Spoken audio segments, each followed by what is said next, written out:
ಎಲ್ಲ ವೀಕ್ಷಕರಿಗೂ ವಿಜಯದಶಮಿ ಪರ್ವದ ಹಾರ್ದಿಕ ಶುಭಾಶಯಗಳು. ನಮಸ್ಕಾರ ವೀಕ್ಷಕರೇ, ಇಂದು ವಿಜಯದಶಮಿಯನ್ನು ಅತ್ಯಂತ ಶುಭ ಮತ್ತು ಶ್ರೇಷ್ಠ ಅಂತ ಹೇಳಲಾಗುತ್ತೆ. ಭಾರತದ ಉದ್ದಗಲಕ್ಕೂ ಅತ್ಯಂತ ಸಡಗರದಿಂದ ಇದನ್ನು ಎಲ್ಲರೂ ಕೂಡ ಆಚರಿಸುವಂಥದ್ದು. ಇಂದಿನ ದಿನವನ್ನು ಅತ್ಯಂತ ಶುಭಪ್ರದವಾಗಿರುವಂತಹ ಶುಭ ಮುಹೂರ್ತ ಅಂತ ಹೇಳಲಾಗತ್ತೆ. ಕಾರಣ ರಾವಣನ ಸಂಹಾರ ಮಾಡಿರುವಂತಹ ದಿನ ಇಂದು ಅನ್ನುವಂಥದ್ದು. ಆದರೆ ಆದ್ಮೇಲೆ ನಾವೆಲ್ಲರೂ ಕೂಡ ಯೋಚನೆ ಮಾಡೋಣ, ನಿಜವಾಗ್ಲೂ ರಾವಣನನ್ನು ನಾವು ಸಂಹಾರ ಮಾಡಿದ್ದೀವ? 10 ತಲೆಯ ರಾವಣನನ್ನು ಸಂಹಾರ ಮಾಡಿರುವಂತಹ ಪರ್ವ ಇದು. ಅದರಿಂದ ಶುಭ ಪರ್ವ ಮತ್ತು ಶುಭ ಮುಹೂರ್ತ. ಇವತ್ತು ಇಡೀ ದಿನ ಯಾವುದೇ ಒಂದು ಒಳ್ಳೆಯ ಕರ್ಮಗಳನ್ನು, ಒಳ್ಳೆಯ ಕಾರ್ಯಗಳನ್ನು ಮುಹೂರ್ತದ ರೂಪದಲ್ಲಿ ನಾವು ಶುಭ ಅಂತ ಅಂದ್ಕೊಂಡು ಮಾಡಬಹುದು ಅಂತ ಹೇಳಲಾಗತ್ತೆ. ರಾವಣ ಅಂದರೆ ಅರ್ಥ ಕೆಟ್ಟದ್ದು, ಅಶುದ್ಧ ಮತ್ತು ನಕಾರಾತ್ಮಕವಾಗಿರುವಂಥದ್ದನ್ನು ರಾವಣ ಒಂದು ಶಬ್ದಾರ್ಥವನ್ನು ನಾವು ನೋಡೋದೇ ಆದರೆ, ಜೀವನದಲ್ಲಿ ಆತ್ಮೀಯ ವಾಸ್ತವಿಕವಾಗಿ ನಮ್ಮೆಲ್ಲರ ಒಂದು ಸಮಸ್ಯೆಗಳಿಗೆ ಅಥವಾ ಪರಿಸ್ಥಿತಿಗಳಿಗೆ ಕಾರಣ ಅಂದರೆ ನಮ್ಮದೇ ಆಗಿರುವಂತಹ ದುರ್ಬಲತೆಗಳು, ನಮ್ಮದೇ ಆಗಿರುವಂತಹ ನಕಾರಾತ್ಮಕ ಯೋಚನೆಗಳು, ನಮ್ಮದೇ ಆಗಿರುವಂತಹ ಕೆಟ್ಟ ಅಭ್ಯಾಸಗಳು, ನಮ್ಮದೇ ಆಗಿರತಕ್ಕಂತಹ ಒಂದು ದೋಷ ಪ್ರವೃತ್ತಿ ನಮ್ಮ ಸಮಸ್ಯೆಗಳಿಗೆ ಕಾರಣವಾಗುತ್ತೆ. ಹೌದಲ್ವಾ?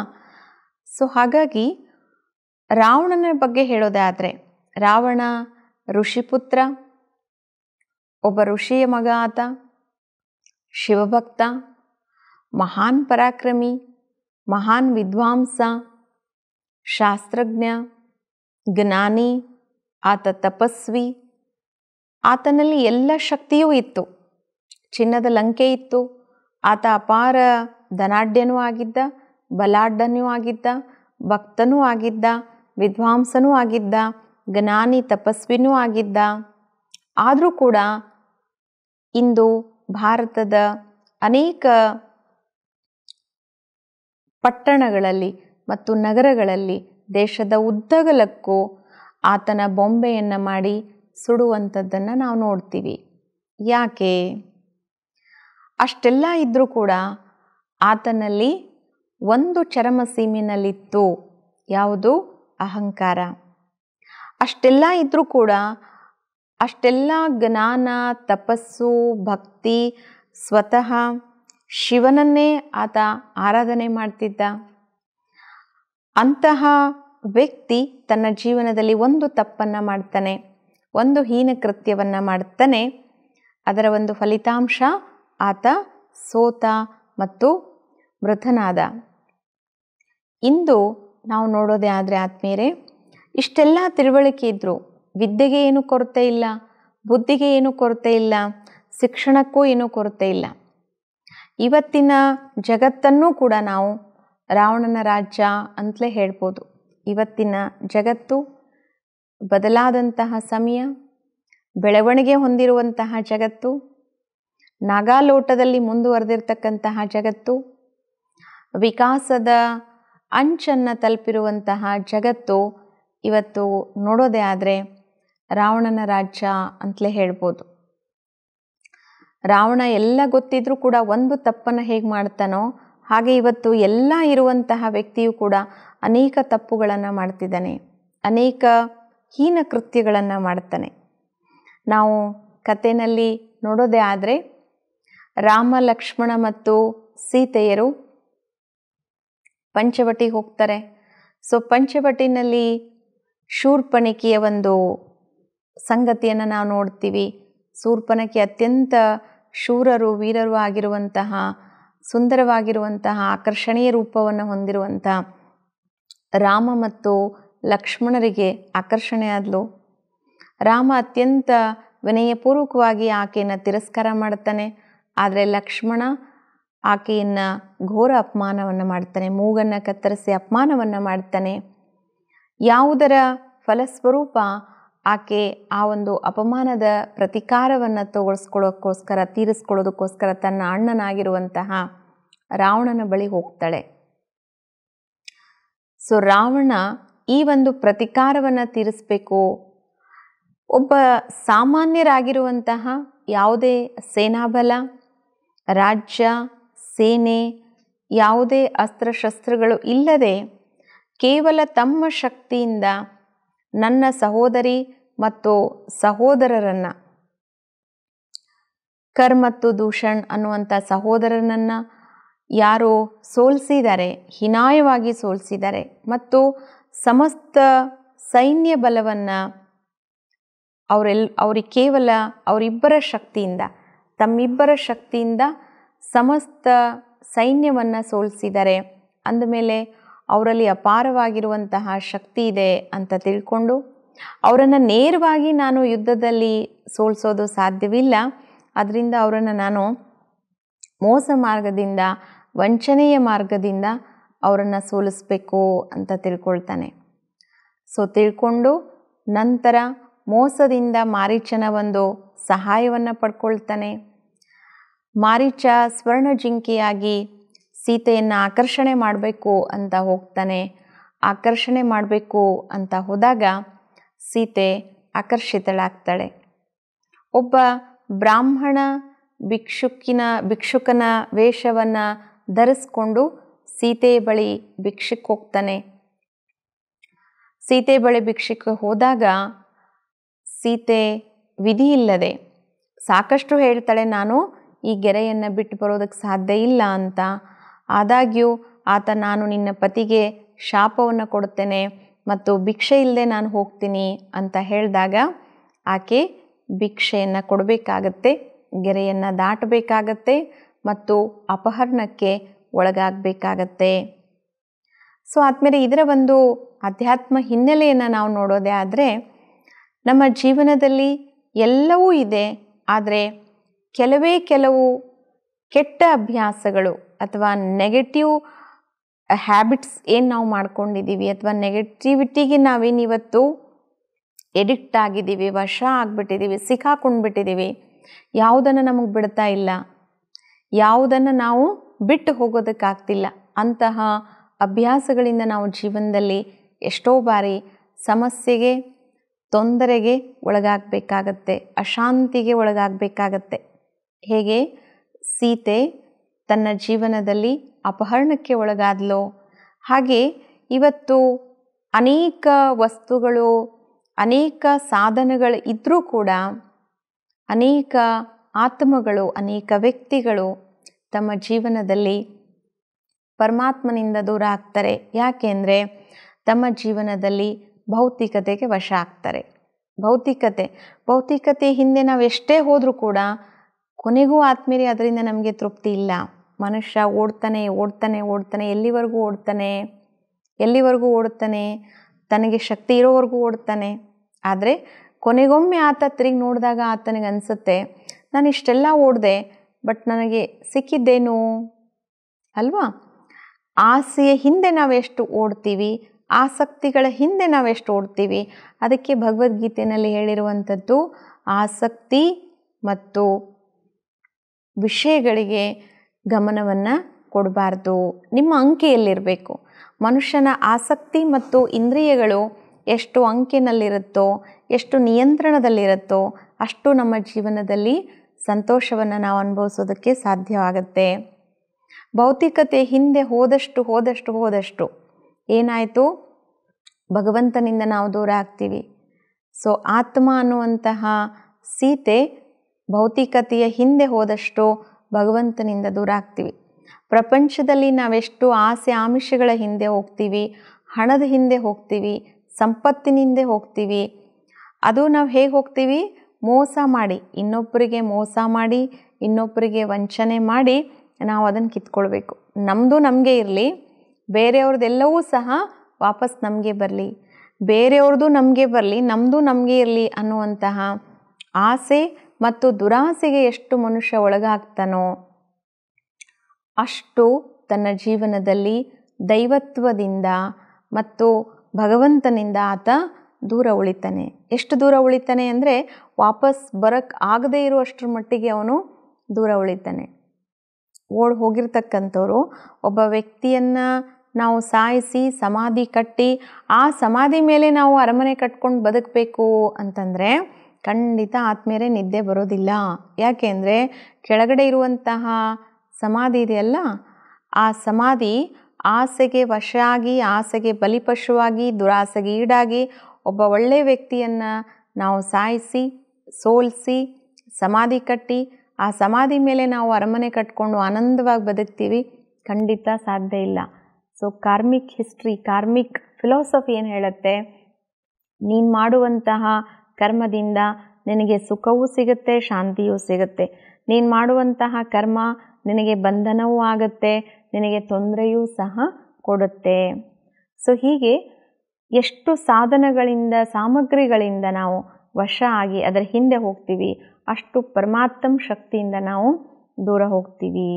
ಮಾತ್ರವಲ್ಲ, ಮನಸ್ಸಿನ ಲಕ್ಷ್ಯ, ಈ ಜಗತ್ತಿಗೆ ನಾವು ಬಂದಿರುವಂತಹ ಲಕ್ಷ್ಯ ಏನು, ಈ ಜಗತ್ತಿಗೆ ನಾನು ಬಂದಿರುವಂತಹ ಗುರಿ ಏನು, ಜೀವನದ ಧ್ಯೇಯ ಏನು. ನಮ್ಮ ಅನೇಕ ಹಿರಿಯ ಆದರಣೀಯ ಪೂಜ್ಯ ದಾದೀಜಿಯವರು ಹೇಳ್ತಾ ಇದ್ರು, ಜಗತ್ತಿಗೆ ನಾನು ಏತಕ್ಕೋಸ್ಕರ ಬಂದಿದ್ದೇನೆ, ನಾನು ಯಾರು, ನಾನು ಏನಾಗಬೇಕು, ನಾನು ಯಾತಕ್ಕೋಸ್ಕರ ಈ ಜಗತ್ತಿಗೆ ಬಂದಿದ್ದೇನೆ ಮತ್ತು ನನ್ನವರು ಯಾರು, ಯಾವುದು ನಾನಲ್ಲ ಯಾವುದು ನನ್ನದಲ್ಲ ಅದನ್ನು ನಾನು ಅಂತ ತಿಳ್ಕೊಂಡು ಅದನ್ನು ನಾನು ಪಡಿಬೇಕು ಅಂತ ಅಂದ್ಕೊಂಡು ಅದರ ಹಿಂದೆ ಇವತ್ತು ಓಡ್ತೀವಿ. ಎಷ್ಟು ಓಡ್ತೀವಿ? ಬಲ ಇರೋವರೆಗೂ, ಶಕ್ತಿ ಇರೋವರೆಗೂ ಓಡ್ತೀವಿ. ಆದರೆ ಕೊನೆಗೂ ಸಹ ವ್ಯಕ್ತಿಗೆ ಶಾಂತಿ ಬೇಕು ಅಂತ ಅನಿಸುತ್ತೆ, ನೆಮ್ಮದಿ ಬೇಕು ಅನಿಸುತ್ತೆ. ಹಣದಿಂದ ಆತ್ಮೀಯರೇ ಶಾಂತಿ ಸಿಕ್ಕೋದಿಲ್ಲ. ನಾವು ಶಾಂತಿ ಮತ್ತು ಸುಖ ಬೇಕು ಅಂತ ಹಣ ಸಂಪಾದನೆ ಮಾಡ್ತಾ ಇದ್ದೀವಲ್ಲ, ಆದರೆ ಹಣದಿಂದ ಮನುಷ್ಯನಿಗೆ ಸುಖ ಸಿಕ್ಕೋದಿಲ್ಲ, ಶಾಂತಿ ಸಿಕ್ಕೋದಿಲ್ಲ. ಹಣಕ್ಕೋಸ್ಕರ ಮನುಷ್ಯ ಹಣ ಸಂಪಾದನೆ ಮಾಡ್ತಾ ಇಲ್ಲ. ಮತ್ತು ಯಾತಕ್ಕೋಸ್ಕರ ಹಣ ಸಂಪಾದನೆ ಮಾಡ್ತಾ ಇರೋದು? ಹಣ ಖಂಡಿತ ನಮ್ಮ ಜೀವನಕ್ಕೆ ಹಣ ಬೇಕು, ಆದರೆ ಹಣನೇ ನಮ್ಮ ಜೀವನ ಅಲ್ಲ ಅನ್ನೋದನ್ನು ನಾವು ತಿಳ್ಕೊಳ್ಬೇಕು. ಹಣನೇ ನಮ್ಮ ಜೀವನ ಅಲ್ಲ, ಜೀವನಕ್ಕೋಸ್ಕರ ಹಣ ಬೇಕು. ಆದರೆ ಹಣದಿಂದ ಇವತ್ತು ಹೋಗಿ ಮನುಷ್ಯ ಭೌತಿಕತೆ ಹಿಂದೆ ಹೋಗ್ತಿದ್ದಾನೆ. ತಾನು ಈ ಜಗತ್ತಿಗೆ ಏನಕ್ಕೋಸ್ಕರ ಬಂದಿದ್ದಾನೆ, ನಾವು ಈ ಜಗತ್ತಿಗೆ ಬಂದಿರುವಂಥ ಉದ್ದೇಶ ಏನು, ಧ್ಯೇಯ ಏನು, ಗುರಿ ಏನು, ಲಕ್ಷ್ಯ ಏನು, ಇದು ಯಾವುದನ್ನೂ ಸಹ ನಾವು ತಿಳಿಯದೆ ಓಡ್ತಾ ಇದ್ದೀವಿ. ಸೊ ಸೀತೆ ರಾಮನಿಂದನೂ ದೂರ ಆಗ್ತಾಳೆ, ಲಕ್ಷ್ಮಣನಿಂದನೂ ದೂರ ಆಗ್ತಾಳೆ. ಅಂದರೆ ಅರ್ಥ ಏನು? ಮನಸ್ಸಿನ ಲಕ್ಷ್ಯ, ಆತ್ಮ ನಾನು ಅನ್ನುವಂತಹ ಸತ್ಯ ಪರಮಾತ್ಮನಿಂದನೂ ದೂರ ಆಯಿತು. ಜೊತೆಗೆ ಯಾಕೆ ದೂರ ಆಯಿತು? ಆಸೆಗೆ ವಶ ಆಯಿತು. ಈಗ ಒಂದು ಬಾಗಿಲಲ್ಲಿ ದೇವರು ಸಿಗ್ತಾನೆ, ಇನ್ನೊಂದು ಬಾಗಿಲಲ್ಲಿ ಹಣ ಸಿಗುತ್ತೆ ಅಂತ ಬರೆದ್ರೆ ಕ್ಯೂ ಇರುತ್ತೆ. ಯಾವ ಬಾಗಿಲಲ್ಲಿ ದೇವರು ಸಿಗ್ತಾನೆ ಅನ್ನೋ ಬಾಗಿಲಲ್ಲಿ ಯಾರೂ ಇರಲ್ಲ, ಆದರೆ ಹಣ ಸಿಕ್ಕುತ್ತೆ ಅನ್ನೋ ಬಾಗಿಲೇನು ಬರೆದಿರ್ತೀವಲ್ಲ ಅಲ್ಲಿ ಕ್ಯೂ ಇರುತ್ತೆ. ಎಲ್ಲರೂ ಹೋಗೋದು ಯಾವುದರ ಹಿಂದೆ? ಹಣದ ಹಿಂದೆ ಹೋಗ್ತಾರೆ. ಸೊ ಎಷ್ಟು ಆಸೆಗೆ ವಶ ಆಗ್ತೀವಿ, ಅಷ್ಟು ಭಗವಂತನಿಂದ ದೂರ ಆಗ್ತೀವಿ. ಭಗವಂತ ಏನು ಹೇಳ್ತಾನೆ? ನೀವು ನನ್ನನ್ನು ಪಡ್ಕೊಳ್ಬೇಕು. ಅರ್ಜುನನಿಗೆ ಮತ್ತು ದುರ್ಯೋಧನನಿಗೆ ಸಹಾಯ ಕೇಳೋದಕ್ಕೆ ಹೋದಾಗ ಭಗವಂತ ಏನು ಹೇಳಿದ್ದು? ಎಲ್ಲಿ ಅಕ್ಷೋಹಿಣಿ ಸೈನ್ಯ, ಧನ, ಕನಕ ಎಲ್ಲವೂ ಇದೆ, ಅಲ್ಲಿ ನಾನಿಲ್ಲ. ಎಲ್ಲಿ ನಾನಿದ್ದೀನೋ ಅಲ್ಲಿ ಏನೂ ಇಲ್ಲ. ಚಾಯ್ಸ್ ನಿಂದು, ಆಯ್ಕೆ ನಿಮ್ಮದು ಅಂತ. ಸೊ ದುರ್ಯೋಧನ ಏನು ಕೇಳ್ತಾನೆ? ನೀನಿಲ್ಲ ಅಂದರೂ ಪರವಾಗಿಲ್ಲ, ನನಗೆ ಧನ, ಕನಕ ಮತ್ತು ಅಕ್ಷೋಹಿಣಿ ಸೈನ್ಯ ಬೇಕು ಅಂತ. ಅರ್ಜುನ ಏನು ಕೇಳ್ತಾನೆ? ಧನ ಕನಕ ಬೇಡ, ಸೊ ಜೀವನದಲ್ಲಿ ನನಗೆ ನೀನು ಬೇಕು. ಯಾಕೆ ಅಂದರೆ ಜೀವನ ಅನೇಕ ದ್ವಂದ್ವಗಳಿಂದ ಕೂಡಿರುವಂಥದ್ದು. ಆ ಗೊಂದಲ ಮತ್ತು ದ್ವಂದ್ವದಲ್ಲಿ ಒಬ್ಬ ಯೋಗ್ಯ ಮಾರ್ಗದರ್ಶಕನ ಅವಶ್ಯಕತೆ ಇದೆ. ಜೀವನಕ್ಕೆ ಸಾರಥಿ ಅವಶ್ಯಕತೆ ಇದೆ.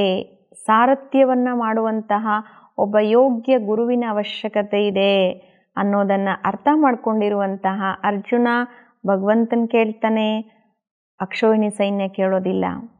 ಜಯ ಯಾರ್ದಾಯ್ತು? ಅರ್ಜುನಂದೇ ಜಯ ಆಯಿತು. ಯಾಕೆ ಅಂದರೆ ಎಲ್ಲಿ ಧರ್ಮ ಇತ್ತೋ ಅಲ್ಲಿ ದೇವರಿದ್ದ, ಎಲ್ಲಿ ದೇವ್ರು ಇರ್ತಾನೋ, ಭಗವಂತನ ಸಹಾಯ ಇರುತ್ತೋ ಅಲ್ಲಿ ಜಯ ಸಿಗುತ್ತೆ. ನಮ್ಮ ಜೀವನದಲ್ಲಿ ನಮಗೆ ಜಯ ಬೇಕು, ಸಂತೋಷ ಬೇಕು, ಯಶಸ್ಸು ಬೇಕು ಅಂದರೆ ಧರ್ಮ ಹಿಡ್ಕೊಂಡು ಹೋಗಬೇಕು. ಎಲ್ಲಿ ಧರ್ಮ ಇರುತ್ತೋ ಅಲ್ಲಿ ಖಂಡಿತ ಭಗವಂತ ಬಂದೇ ಬರ್ತಾನೆ. ಧರ್ಮದ ಹಿಂದೆ ನಾವು ಹೋದರೆ ನಮ್ಮ ಹಿಂದೆ ಖಂಡಿತ ಭಗವಂತ ಬಂದೇ ಬರ್ತಾನೆ ಅನ್ನೋದನ್ನು ಬಹಳ ಚೆನ್ನಾಗಿ ಈ ಕಥೆಯಲ್ಲಿ ನಾವು ನೋಡಿರುವಂಥದ್ದು. ಸೊ ಹಾಗೆ ಸೀತೆ ಲಕ್ಷ್ಯದಿಂದ ದೂರ ಆದ್ಲು. ಕಥೆನಲ್ಲಿ ಸೀತೆ ಅಂತ ತೋರಿಸಿದ್ರು, ಆದರೆ ಆತ್ಮೀಯರು ಇವತ್ತು ನಾವೆಲ್ಲರೂ ಕೂಡ ಆತ್ಮರೂಪಿ ಸೀತೆಯರು. ಅಲ್ಲಿ ಒಂದು ಪಾತ್ರಗಳನ್ನು ಕೊಟ್ಟು ಪ್ರತ್ಯಕ್ಷ ಪಾತ್ರಗಳ ಮೂಲಕ ಕಥೆಯನ್ನು ತೋರಿಸಿರುವಂಥದ್ದು. ಆ ಪ್ರತ್ಯಕ್ಷ ಪಾತ್ರಗಳೇ ಇವತ್ತು ನಾವಾಗಿದ್ದೀವಿ. ಇವತ್ತು ನಡೀತಕ್ಕಂಥದ್ದು ಭಾಳ ಅಪ್ಲಿಕೇಬಲ್ ಆಗಿ ಇವತ್ತು ನಾವು ನೋಡ್ತೀವಿ. ರಾಮಾಯಣದ ದೃಶ್ಯಗಳನ್ನು, ರಾಮಾಯಣದ ಜೀವಂತ ಪಾತ್ರಗಳನ್ನು ನಾವಿವತ್ತು ಜಗತ್ತಿನಲ್ಲಿ, ನಮ್ಮೆಲ್ಲರ ಮನಸ್ಸಿನಲ್ಲಿ ಮತ್ತು ಮನೆಯಲ್ಲಿ ನಾವು ಕಾಣಬಹುದಾಗಿದೆ. ಸೊ ದಿನ ದಿನ ದಿನ ಲಕ್ಷ್ಯದಿಂದ ದೂರ ಆಗ್ತಾ ಇದ್ದೀವಿ ನಾವು. ಹಣ ಸಂಪಾದನೆ ಮಾಡ್ತಾ ಇರೋದು, ಮೋಸ ಮಾಡ್ತಾ ಇರೋದು, ಒಬ್ಬರು ತಲೆ ಹೊಡಿತಾ ಇರೋದು, ಕೊಲೆ ಮಾಡ್ತಾ ಇರೋದು, ವಂಚನೆ ಮಾಡ್ತಾ ಇರೋದು, ಯಾತಕ್ಕೋಸ್ಕರ ಮನುಷ್ಯ ಲಕ್ಷ್ಯದಿಂದ ದೂರ ಆಗಿದ್ದಾನೆ. ಜೀವನದ ಗುರಿ ಏನು ಅನ್ನೋದರಿಂದ ಮನುಷ್ಯ ದೂರ ಆಗಿದ್ದಾನೆ. ಇವತ್ತು ಎಷ್ಟೇ ಸಂಪಾದನೆ ಮಾಡಿದ್ರೂ ಆತ್ಮೀಯರೇ, ಒಂದಿನ ಜಗತ್ತನ್ನು ಬಿಟ್ಟು ನಾವು ಹೋಗ್ತೀವಿ, ಹೌದಲ್ವಾ? ಜಗತ್ತು ಬಿಟ್ಟು ಹೋದಾಗ ನಮ್ಮ ಹಿಂದೆ ಏನು ಬರುತ್ತೆ? ನಾವೇನು ಸಂಪಾದನೆ ಮಾಡಿದ್ದೀವಿ ಅದು ನಮ್ಮ ಹಿಂದೆ ಬರುತ್ತೆ ಅಲ್ವಾ? ನಾವು ಸಂಪಾದನೆ ಮಾಡಿದ್ದೀವಿ ಇನ್ ದ ಸೆನ್ಸ್ ನಾವು ಮನೆ ಕಟ್ಟಿರಬಹುದು, ಬಟ್ ಮನೆ ನಮ್ಮ ಹಿಂದೆ ಬರೋದಿಲ್ಲ. ನಾವೆಷ್ಟೇ ಶೇಖರಣೆ ಮಾಡಿ ಹಣ ಇಟ್ಟಿರ್ಬೋದು, ಹಣನೂ ಕೂಡ ನಮ್ಮ ಜೊತೆಗೆ ಬರೋದಿಲ್ಲ. ನಾವೆಷ್ಟೇ ಸಂಬಂಧಗಳನ್ನು ಮಾಡ್ಕೊಂಡಿರ್ಬೋದು, ಬಟ್ ಯಾವ ಸಂಬಂಧಗಳು ಕೂಡ ನಮ್ಮ ಜೊತೆಗೆ ಬರೋದಿಲ್ಲ. ನಾವು ಕಟ್ಟಿರೋ ಮನೆ, ಇಟ್ಟಿರೋ ಹಣ, ನಾವು ಸಂಪಾದನೆ ಮಾಡಿರುವಂಥ, ಗಳಿಸಿರುವಂಥ ಸಂಬಂಧ, ಆಸ್ತಿ ಎಲ್ಲವೂ ಕೂಡ ಇಲ್ಲೇ ಉಳಿದು ಹೋಗುತ್ತೆ, ಎಲ್ಲವೂ ಇಲ್ಲೇ ಉಳಿಯುತ್ತೆ ಅಲ್ವಾ? ನಮ್ಮ ಜೊತೆಯಲ್ಲಿ ಬರ್ತಕ್ಕಂಥದ್ದು ಯಾವುದು? ನಾನು ಮಾಡಿರುವಂತಹ ಪುಣ್ಯ, ನಾನು ನಡೆದಿರುವಂತಹ ಮಾರ್ಗ, ನಾವು ಅಳವಡಿಸಿಕೊಂಡಿರ್ತಕ್ಕಂತಹ ಒಳ್ಳೆಯ ರೂಢಿಗಳು, ನಾನು ಜೀವನದಲ್ಲಿ ಕಾಪಾಡಿಕೊಂಡಿರುವಂತಹ ಶಿಸ್ತು, ಸಿದ್ಧಾಂತಗಳು, ರೂಢಿಗಳು, ಮೌಲ್ಯಗಳು, ಆದರ್ಶಗಳು, ಅಭ್ಯಾಸಗಳು, ಹವ್ಯಾಸಗಳು, ಧರ್ಮ ಕರ್ಮಗಳು ಮತ್ತು ಪುಣ್ಯ, ಇದು ನಮ್ಮ ಜೀವನದ ಜೊತೆಯಲ್ಲಿ ಬರುವಂಥದ್ದು. ಬಟ್ ನಾವು ಯಾವುದನ್ನೇ ಇವತ್ತು ಫೋಕಸ್ ಮಾಡ್ತಾ ಇದ್ದೀವಿ ನೋಡಿ. ನಮ್ಮನ್ನು ನಾವು ಇವತ್ತು ನೋಡ್ಕೊಳ್ಳೋದಾದರೆ ಯಾವುದನ್ನು ನಾವಿವತ್ತು ಫೋಕಸ್ ಮಾಡ್ತಾ ಇದ್ದೀವಿ? ಯಾವುದೋ ನಾವು ಜೀವನದ ನಂತರವೂ ಕೂಡ ನಮ್ಮ ಜೀವನದ ಜೊತೆಯಲ್ಲಿ ಬರುತ್ತೆ, ಅದ್ರ ಕಡೆ ನಾವು ಇವತ್ತು ಫೋಕಸ್ ಮಾಡ್ತಿಲ್ಲ. ಬದಲಾಗಿ ಯಾವುದನ್ನು ಬಿಟ್ಟು ಹೋಗ್ತಾ ಇದ್ದೀವೋ ಅದ್ರ ಕಡೆ ನಾವಿವತ್ತು ತುಂಬ ಸೆಂಟರ್ಡ್ ಆಗಿದ್ದೀವಿ, ತುಂಬ ಫೋಕಸ್ ಮಾಡ್ತಾ ಇದ್ದೀವಿ. ಬಟ್ ನಾವು ನಮ್ಮ ಜೊತೆಯಲ್ಲಿ ತೊಗೊಂಡು ಹೋಗೋದಿಲ್ಲ ಅಲ್ವಾ? ಜಗತ್ತನ್ನು ಗೆದ್ದಿರುವಂತಹ, ಮಹತ್ವಾಕಾಂಕ್ಷೆ ಆಗಿರುವಂತಹ ಅಲೆಕ್ಸಾಂಡರ್ ಕೂಡ ಜಗತ್ತನ್ನು ಬಿಟ್ಟು ಹೋಗುವಾಗ ತನ್ನ ಸೈನಿಕರಿಗೆ ಈ ಒಂದು ಮಾತು ಹೇಳ್ತಾನೆ, ನೋಡಪ್ಪ, ನಾಳೆ ನಾನು ಹೋದ ಮೇಲೆ ನನ್ನ ಶವಯಾತ್ರೆಯಲ್ಲಿ ನನ್ನ ಶವನ ಏನು ತಗೊಂಡು ಹೋಗ್ತೀರಾ, ಆ ಶವಯಾತ್ರೆ ಹಿಂದೆ ನೀವು ನಾನು ಗೆದ್ದಿರುವಂತಹ ಮುತ್ತು, ರತ್ನ, ಮಾಣಿಕ್ಯ, ವಜ್ರಗಳನ್ನು ಹಾಕೊಳ್ತಾ ಬರಬೇಕು. ಜೊತೆಗೆ ನನ್ನ ಸಮಾಧಿಯ ಮೇಲೆ ಎರಡೂ ಕೈಗಳನ್ನು ಈ ರೀತಿ ಇಡಬೇಕು. ಸೊ ಯಾಕೆ ಅಂತ ಅವ್ರು ಕೇಳಿದ್ರು.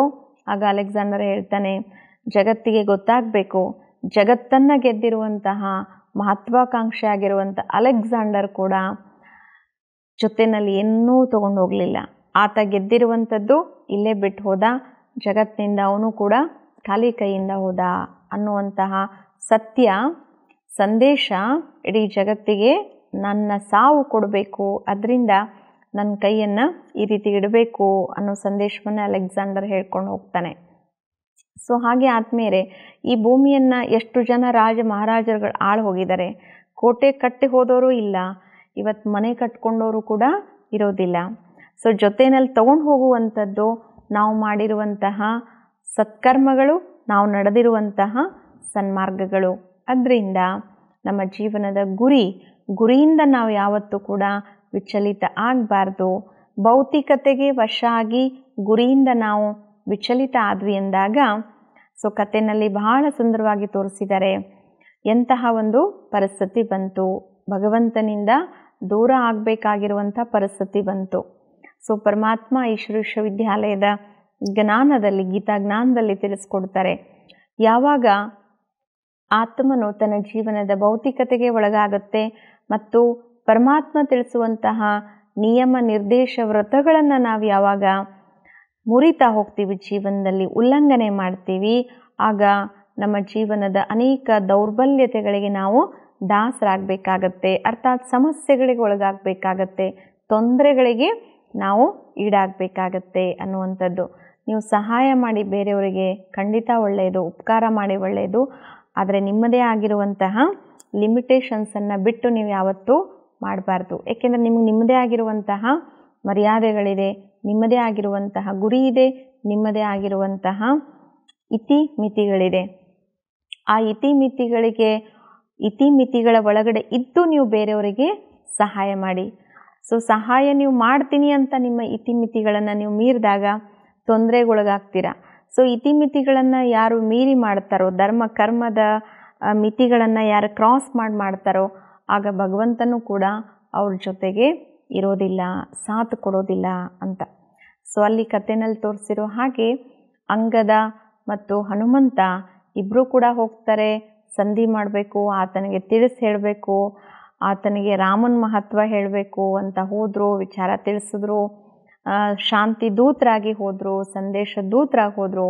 ಆದರೆ ಯಾವುದೇ ವಿಚಾರಕ್ಕೂ ಕೂಡ ಆತ ಒಪ್ಕೊಳ್ಳಿಲ್ಲ. ಯಾರು? ರಾವಣ ಒಪ್ಕೊಳ್ಳಿಲ್ಲ. ಕಾರಣ, ರಾವಣ ತನ್ನ ಅಹಂಕಾರದ ಚರಮ ಸೀಮೆಯನ್ನು ತಲುಪಿದ್ದ. ಹಾಗಾಗಿ ಭಯಂಕರವಾಗಿರುವಂತಹ ಯುದ್ಧ ಆಯಿತು. ಸೊ ಆ ಯುದ್ಧದಲ್ಲಿ ಅನೇಕ ಬಾರಿ ಬಾಣ ಪ್ರಯೋಗವನ್ನು ಶ್ರೀರಾಮ ಮಾಡ್ತಾ ಇದ್ದ. ಆದರೆ ಯಾವ ಬಾಣದಿಂದನೂ ಕೂಡ ಆತ ಹತನಾಗಲಿಲ್ಲ, ಸಾಯಲಿಲ್ಲ. ಆಗ ನಾಭಿಯ ಮೇಲೆ ಬಾಣ ಪ್ರಯೋಗವನ್ನು ಮಾಡಿದಾಗ ಆತ ಹತನಾಗ್ತಾನೆ, ರಾವಣ ಸತ್ತು ಹೋದ ಅನ್ನುವಂತಹ ಕಥೆಯನ್ನು ನಾವು ನೋಡ್ತೇವೆ. ಅಂತೂ ರಾವಣನ ಸಮಾಪ್ತಿ ಆಯಿತು. ಸೊ ಪರಮಾತ್ಮ ಹೇಳ್ತಾರೆ, ರಾವಣನ ಸಮಾಪ್ತಿ ಯಾವಾಗ ಆಗತ್ತೆ? ರಾವಣ ಅಂದರೆ ನಾವು ತಿಳ್ಕೊಂಡ ಹಾಗೆ ಅಶುದ್ಧ ಮತ್ತು ನಕಾರಾತ್ಮಕತೆಯ ಪ್ರತೀಕ. ರಾವಣನ ಸಮಾಪ್ತಿ ಯಾವಾಗತ್ತೆ? ಯಾವಾಗ ನಮ್ಮ ವಿಚಾರಗಳಲ್ಲಿ ದೃಢತೆ ಬರುತ್ತೆ, ವಿಚಾರಗಳಲ್ಲಿ ಒಂದು ಪರಿವರ್ತನೆ ಬರುತ್ತೆ. ಸೊ ಹೇಗೆ ನಮ್ಮ ನಾಭಿಯ ಒಂದು ಭಾಗ ಇಡೀ ದೇಹದ ಮಧ್ಯಭಾಗ ಅಂತ ಹೇಳಲಾಗುತ್ತೆ. ಸೊ ಅಲ್ಲಿ ಡಿಸ್ಕನೆಕ್ಟ್ ಯಾವಾಗ ಆಯಿತೋ ಆಗ ಆತನ ತಲೆ ಉರುಳಿತು, ದೇಹ ಕೆಳಗಡೆ ಬಿತ್ತು ಅನ್ನುವಂಥದ್ದು. ಸೊ ನಮ್ಮ ಪರಿವರ್ತನೆ ಜೀವನದಲ್ಲಿ ಬರಬೇಕು. ನಮ್ಮ ಜೀವನದಲ್ಲಿರುವಂತಹ ಅಶುದ್ಧ ಮತ್ತು ನಕಾರಾತ್ಮಕತೆಯನ್ನು ಹೋಗಲಾಡಿಸ್ಬೇಕು ಅಂದರೆ ನಮ್ಮ ವಿಚಾರಗಳ ಶುದ್ಧೀಕರಣವನ್ನು ನಾವು ಮಾಡಿಕೊಳ್ಳುವಂಥದ್ದು. ಸೊ ಎಲ್ಲಿವರೆಗೂ ನಮ್ಮ ವಿಚಾರಗಳನ್ನು ಶುದ್ಧೀಕರಣ ಮಾಡ್ಕೊಳ್ಳೋದಿಲ್ಲ, ವಿಚಾರಗಳ ಮಟ್ಟದಲ್ಲಿ ನಾವು ಪರಿವರ್ತನೆ ತರೋದಿಲ್ಲ. ಏಕೆಂದರೆ ಜೀವನ ಅನ್ನುವಂಥದ್ದು ಒಂದು ವೃಕ್ಷ ಅನ್ನೋದಾದರೆ ವಿಚಾರ ಅನ್ನುವಂಥದ್ದನ್ನು ನಾವು ಬೀಜಕ್ಕೆ ಹೋಲಿಸ್ಬೋದು. ಸೊ ಬೀಜ ಹೇಗಿರುತ್ತೋ ಹಾಗೆ ಬೆಳೆ ಬರುತ್ತೆ ಅಲ್ವಾ? ಸೊ ಒಳ್ಳೆಯ ಬೀಜ ಇತ್ತು, ಒಳ್ಳೆಯ ಬೆಳೆ ಬರುತ್ತೆ. ಅದು ಗುಣಮಟ್ಟದ ಬೀಜ ಆಗಿತ್ತು, ಗುಣಮಟ್ಟದ ಬೆಳೆ ಬರುತ್ತೆ. ಗುಣಮಟ್ಟದ ಬೀಜ ಇಲ್ಲ ಅಂದರೆ ಬೆಳೆಯ ಗುಣಮಟ್ಟನೂ ಕೂಡ ಚೆನ್ನಾಗಿ ಬರೋದಕ್ಕೆ ಸಾಧ್ಯ ಇಲ್ಲ. ಹಾಗೆ ಇಲ್ಲಿ ನಮ್ಮ ಗುಣಮಟ್ಟವನ್ನು ಥಿಂಕ್ ಬಿಫೋರ್ ಥಿಂಕ್ ಅಂತ ಹೇಳಲಾಗುತ್ತೆ. ಯೋಚನೆ ಮಾಡೋಕ್ಕಿಂತ ಮುಂಚೆನೇ ನಾವು ಯೋಚನೆ ಮಾಡುವಂಥದ್ದು. ಯಾಕೆಂದರೆ ಯೋಚನೆ ಮಾಡಿದ ನಂತರ ಕರ್ಮದಲ್ಲಿ ಬರ್ತೀವಿ, ಮಾತಿನಲ್ಲಿ ಬರ್ತೀವಿ, ಬೀಜ ಬಿತ್ತಿದ ಹಾಗೆ. ಸೊ ನಾವೇನು ಬೀಜವನ್ನು ಬಿತ್ತುತ್ತೀವಿ ಆ ಬೀಜದ ಊಟವನ್ನು ನಾವೇ ಮಾಡಬೇಕಾಗತ್ತೆ. ಗೊತ್ತಿದ್ದೋ ಗೊತ್ತಿಲ್ಲದೇನೋ ನಾವು ಮಾಡಿರುವಂತಹ ಕರ್ಮವನ್ನು ನಾವೇ ಅನುಭವಿಸ್ಬೇಕಾಗತ್ತೆ. ಇದನ್ನು ಭಾಳ ಮುಖ್ಯವಾಗಿ ನಾವು ತಿಳ್ಕೊಳ್ಬೇಕು ಆತ್ಮೀಯರೇ. ರಾಮಾಯಣದ ಈ ಪ್ರಸಂಗವನ್ನು ಕೂಡ ನಾವು ನೋಡ್ತೀವಿ. ದಶರಥ ಮಹಾರಾಜ ಅಚಾತುರ್ಯದಿಂದ ಗೊತ್ತಾಗದೆ ಯಾರು ಶ್ರವಣಕುಮಾರ ಒಂದು ಪ್ರಾಣಿ ಅಂತ ತಿಳ್ಕೊಂಡು ಶಬ್ದವೇದಿ ಬಾಣದ ಪ್ರಯೋಗವನ್ನು ಮಾಡ್ತಾನೆ. ಆತ ನೀರು ತುಂಬ್ಕೊಳ್ಳೋಕೆ ಬಂದಿದ್ದ. ಸೊ ಒಂದು ಸರೋವರದಲ್ಲಿ ನೀರನ್ನು ತುಂಬಿಕೊಳ್ತಾ ಇದ್ದ. ಸೊ ಆ ನೀರಿನ ಶಬ್ದವನ್ನು ಕೇಳಿ ದಶರಥ ಆಗ ಮಹಾರಾಜ ಆಗಿರಲಿಲ್ಲ, ಯುವರಾಜನಾಗಿದ್ದ. ಆಗ ಬಾಣ ಪ್ರಯೋಗವನ್ನು ಮಾಡ್ತಾನೆ. ಆತ ಶಬ್ದವೇದಿ ಬಾಣದಲ್ಲಿ ನಿಸ್ಸೀಮನಾಗಿದ್ದ, ಪಾರಂಗತನಾಗಿದ್ದ. ಆ ಒಂದು ಶಬ್ದವೇದಿ ಬಾಣದ ಪ್ರಯೋಗದಿಂದ ಶ್ರವಣಕುಮಾರ ಯಾರು ತನ್ನ ತಂದೆ ತಾಯಿಗಳನ್ನು, ನೇತ್ರಹೀನರಾಗಿರುವಂಥ ವಯೋವೃದ್ಧರಾಗಿರುವಂಥ ಅಪ್ಪ ಅಮ್ಮಂದ್ರನ್ನ ಕುಕ್ಕೆನಲ್ಲಿ ಕೂರಿಸ್ಕೊಂಡು ತೀರ್ಥಯಾತ್ರೆಗೆ ಕರ್ಕೊಂಡು ಹೋಗ್ತಿರ್ತಾನೆ.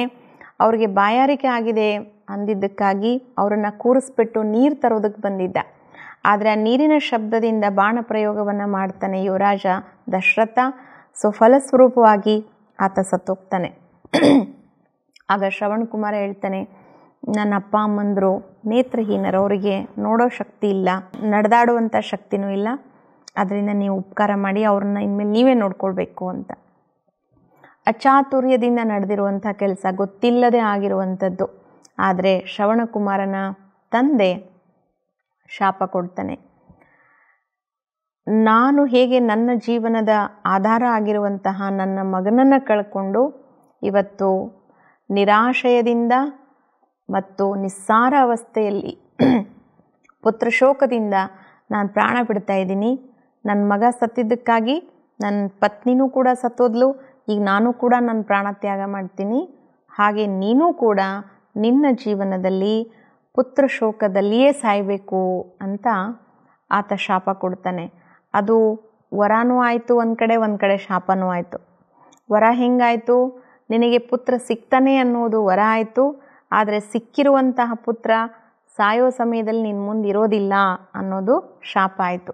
ಪುತ್ರ ಶೋಕದಲ್ಲಿ ನೀನು ಮೃತನಾಗು ಅಂತ ಶಾಪ ಕೊಟ್ಟು ಈತನು ಕೂಡ ಸತ್ತು ಹೋಗ್ತಾನೆ.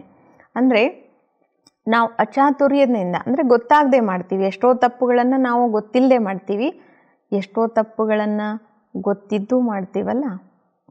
ಸೊ ಗೊತ್ತಿದ್ದು ಗೊತ್ತಿಲ್ಲದೆ ನಾವೇನು ತಪ್ಪುಗಳನ್ನು ಮಾಡ್ತೀವಿ, ಕರ್ಮಗಳನ್ನು ಮಾಡ್ತೀವಿ. ತಪ್ಪುಗಳು ಇನ್ ದ ಸೆನ್ಸ್ ಕರ್ಮಗಳೇ. ಕರ್ಮಗಳನ್ನು ನಾವೇನು ಮಾಡ್ತೀವಿ ಅದರ ಫಲವನ್ನು ನಾವು ಅನುಭವಿಸ್ಬೇಕಾಗತ್ತೆ. ಸೊ ಹಾಗೆ ನಮ್ಮ ಜೀವನದಲ್ಲಿ ಕರ್ಮದ ಕಡೆಗೆ ನಮಗೆ ತುಂಬ ಗಮನ ಇರಬೇಕು. ಎಷ್ಟು ಶ್ರೇಷ್ಠ ಕರ್ಮವನ್ನು ನಾವು ಮಾಡ್ತೀವಿ ಮತ್ತು ಆ ಕರ್ಮದ ಫಲವನ್ನು ಕೂಡ ನಾವೇ ಅನುಭವಿಸ್ತೀವಿ. ಸೊ ಹಾಗೆ ಅಲ್ಲಿನೂ ಕೂಡ ರಾವಣ ಹತನಾಗ್ತಾನೆ ಮತ್ತು ರಾಮನ ಜಯ ಆಗತ್ತೆ. ಇವತ್ತು ಜಗತ್ತಿನಲ್ಲಿ ಪರಮಾತ್ಮನ ಅವತರಣೆಯಾಗಿದೆ. ಪರಮಾತ್ಮ ಸ್ವತಃ ನಿರಾಕಾರ ಪರಮಾತ್ಮ ರಾಮ ಸತ್ಯ ಜ್ಞಾನವನ್ನು ತಿಳಿಸ್ಕೊಡ್ತಾ ಇದ್ದಾರೆ. ಏನು ಜ್ಞಾನ ತಿಳಿಸ್ಕೊಡ್ತಿದ್ದಾರೆ?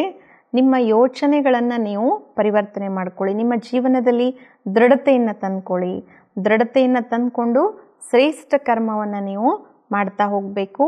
ಸೊ ಯಾವಾಗ ನೀವು ಶ್ರೇಷ್ಠ ಕರ್ಮವನ್ನು ಮಾಡ್ತಾ ಹೋಗ್ತೀರಾ, ಆಗ ನೀವು ನಿಮ್ಮ ಜೀವನದ ಶ್ರೇಷ್ಠ ಕರ್ಮದ ಪ್ರತಿಫಲವಾಗಿ ಸಂತೋಷ ಮತ್ತು ಶಾಂತಿಯನ್ನು ಅನುಭವಿಸ್ತೀರಾ ಮತ್ತು ದುಷ್ಕರ್ಮಗಳಿಂದ, ನಕಾರಾತ್ಮಕ ಕರ್ಮಗಳಿಂದ, ಅಶುದ್ಧ ಕರ್ಮದಿಂದ ಮುಕ್ತರಾಗ್ತೀರಾ. ಸೊ ಅಶುದ್ಧ ಕರ್ಮದಿಂದ ಮುಕ್ತರಾಗಬೇಕು ಅಂದರೆ ನಮ್ಮ ಮನಸ್ಸಿನ ದೃಢತೆ ಬಹಳ ಮುಖ್ಯ. ಸೊ ಆ ಮನಸ್ಸಿನ ದೃಢತೆಯನ್ನು ನಾವು ತಂದ್ಕೊಳ್ತಾ ರಾಮನ ಈ ಒಂದು ಮಹಾನ್ ಕಾರ್ಯದಲ್ಲಿ ನಾವೆಲ್ಲರೂ ಕೂಡ ಸಹಭಾಗಿಗಳಾಗೋಣ. ವಾಸ್ತವಿಕವಾಗಿ ವಿಜಯದಶಮಿ ಅಂದ್ರೆ ಅರ್ಥ ಕೆಟ್ಟದ್ದರ ಮೇಲೆ ಒಳ್ಳೆಯದು ವಿಜಯವನ್ನು ಪಡ್ಕೊಳ್ತು. ಸೊ ಕೆಟ್ಟದ್ದರ ಮೇಲೆ, ನಮ್ಮ ಜೀವನದಲ್ಲಿರುವಂಥ ಕೆಟ್ಟದ್ದರ ಮೇಲೆ ನಾವು ಮೊದಲು ವಿಜಯವನ್ನು ಪಡ್ಕೊಳ್ಳೋಣ. ನಮ್ಮ ಜೀವನದಲ್ಲಿರ್ತಕ್ಕಂಥ ನಕಾರಾತ್ಮಕತೆ ಮತ್ತು ಅಶುದ್ಧತೆಯನ್ನು ನಾವು ಸಂಹಾರ ಮಾಡೋಣ.